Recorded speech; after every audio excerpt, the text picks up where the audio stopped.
My name is Sophia. I'm 24 years old, and I come from a beautiful little city in the south of Spain, called Granada. Growing up, I always dreamed of traveling. I wanted to visit new countries, meet people from different cultures, and of course, practice my English. That dream finally came true when I got accepted into a study abroad program in Canada. I arrived in Toronto in the middle of winter. The cold shocked me at first, but everything else felt exciting.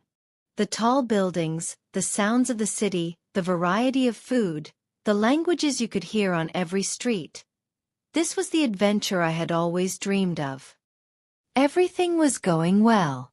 My English was improving, I was making friends, and I felt more confident every day. And then came the day I lost the bus. It was a Saturday morning. My friends and I had planned a trip to Niagara Falls. It was only a couple of hours away by bus, and we had found a special deal. Round-trip tickets for only $20. The plan was simple. Meet at the downtown bus terminal at 8 a.m. sharp, get on the bus, and enjoy the day. That morning, I woke up early, made myself a quick coffee, packed my camera, a bottle of water, and some snacks. I even brought my little notebook to practice some new English words during the ride. I felt organized, prepared, confident. I took the subway and arrived at the terminal at 7:45 a.m. Perfect timing. I didn't see my friends yet, but I figured they were on their way. I checked my ticket. Niagara Falls. 8:15 a.m. Platform 14. Easy. At around 8:05, I saw a bus labeled Niagara. People were getting on. I thought, why wait? I'll grab a good seat. I walked over to the driver, showed him my ticket, and he nodded. I stepped inside and found a window seat, feeling proud that I didn't need help. I messaged my group chat. I'm on the bus. Where are you guys? No reply. I waited a few minutes. Still no answer. At 8:15 sharp, the bus began to move. That's when I got the first reply. Wait, what bus? We're still waiting at platform 14. I felt my stomach twist. What? I messaged back. I'm on the Niagara bus. It was at platform 12. Oh no, Sophia. I think you got on the wrong one. My heart sank. I stood up and asked the driver, "Excuse me, is this bus going to Niagara Falls?" He gave me a puzzled look. No, miss. This one goes to Niagara-on-the-Lake. That's a different town. What?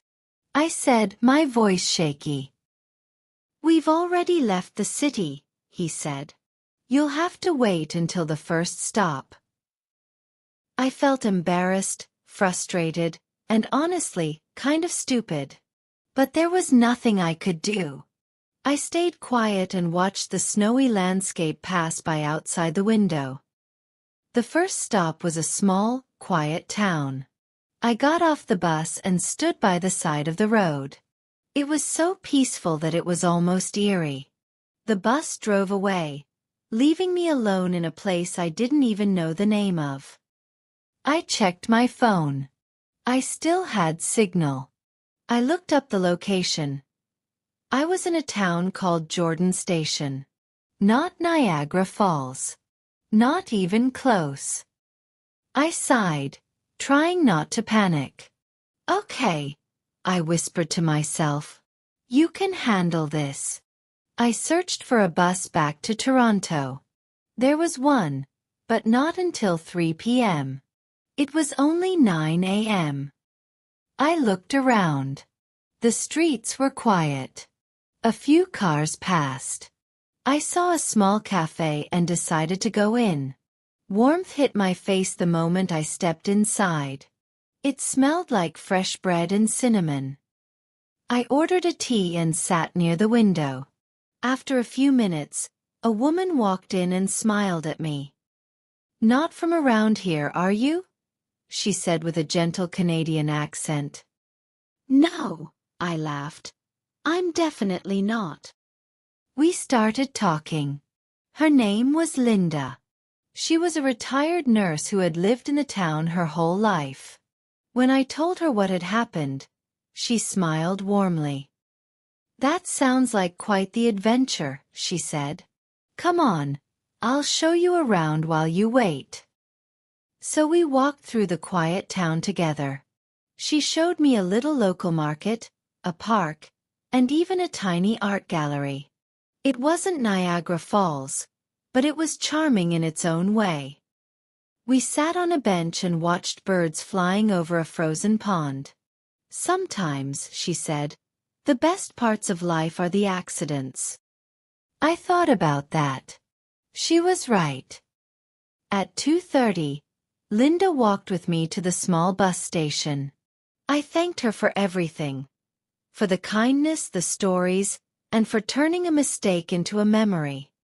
When the bus to Toronto arrived, I waved goodbye and took a seat by the window.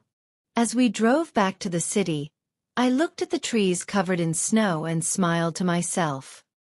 When I got back to my apartment, my phone buzzed with a message from my friends. "We missed you. Niagara was beautiful, but it wasn't the same without you." I replied, "You won't believe the day I had." Later that night, I sat at my desk, writing everything down in my journal.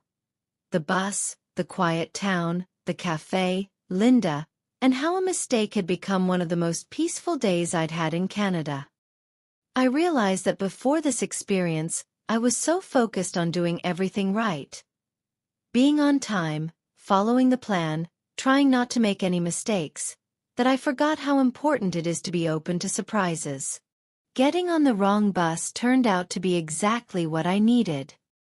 The next weekend, my friends and I went to Niagara Falls together.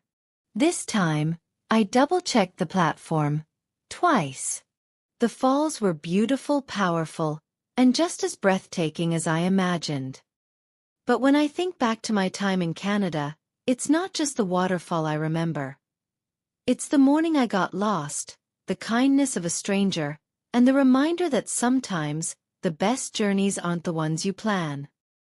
Let's learn some new vocabulary words from the story. Terminal, a station where buses or trains start and end their routes. Platform, the area where people board a train or bus. Frustrated, feeling upset or annoyed because something is not going your way. Detour, a different or unexpected route.